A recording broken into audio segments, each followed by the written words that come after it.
बीड शहरातील सौरभ भोंडवे याच्या संशयास्पद मृत्यू प्रकरणानं नवं वळण घेतलंय।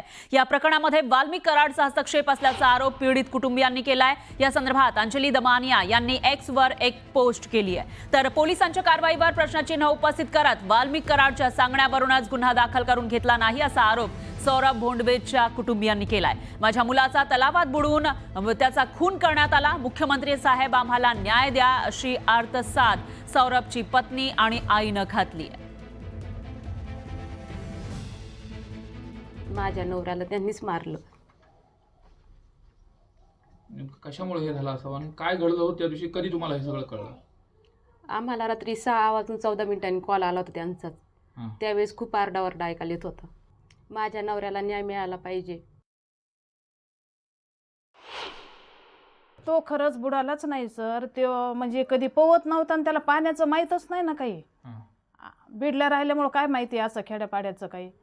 म्हणून त्याने काय केलं, तिघांनी त्याला बुडवून मारलं। आणि हे जर पोहून बुडतोय तर हे मुलं आम्हाला फोन करतात, कळवितात अशाने असं झालं म्हणून।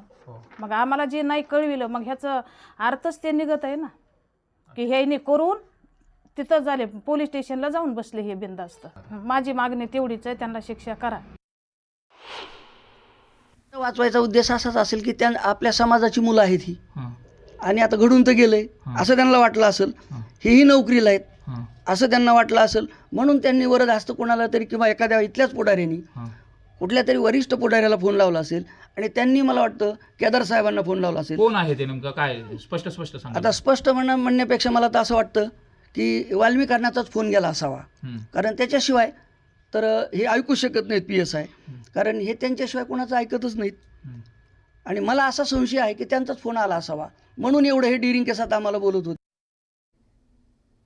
तर सौरभ भोंडवे मृत्यू प्रकरणाचं कराड कनेक्शन नेमकं काय आहे ते आपण बघूयात ग्राफिक्सच्या माध्यमातून। कराडचं नाव घेतलं जातं या प्रकरणामध्ये।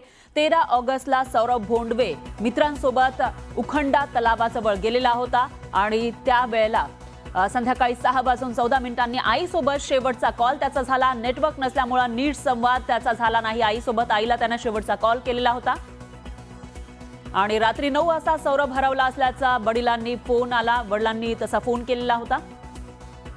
तर मित्र सौरभचे कपडे घेऊन पाटोदा पोलीस स्टेशनमध्ये गेले होते आणि सौरभच्या मित्रांनी त्याच्या वडिलांना कॉल केला नाही अशी माहिती आहे। तर 13 ऑगस्टला शोध घेऊन सुद्धा सौरभचा मृतदेह सापडला नाही। तात्काळ पोलिसांकडून तक्रार दाखल करण्यास नकार देण्यात आला। तर 2 दिवसांनी उखंडा तलावाजवळ सौरभचा मृतदेह सापडलेला होता। हा सगळा घटनाक्रम आता समोर येतोय। 13 ऑगस्टला नेमकं काय काय घडलेलं होतं ते आपण बघतोय। 4 दिवसानंतरही पोलिसांकडून तक्रार नोंदवण्यास नकार देण्यात आला होता। तर तब्बल 5 महिन्यानंतर जानेवारीमध्ये वडिलांचा जबाब घेण्यात आला। याचाच अर्थ 5 महिन्यांपर्यंत जबाब घेतलेला नव्हता। तक्रार दाखल करण्यास नकार दिला जात होता आणि त्याच्यानंतर मात्र त्यांचा जबाब घेण्यात आला आहे। त्याच्यामुळे याच्यामध्ये हयगय का केली जात होती असा सवाल उपस्थित होतोय।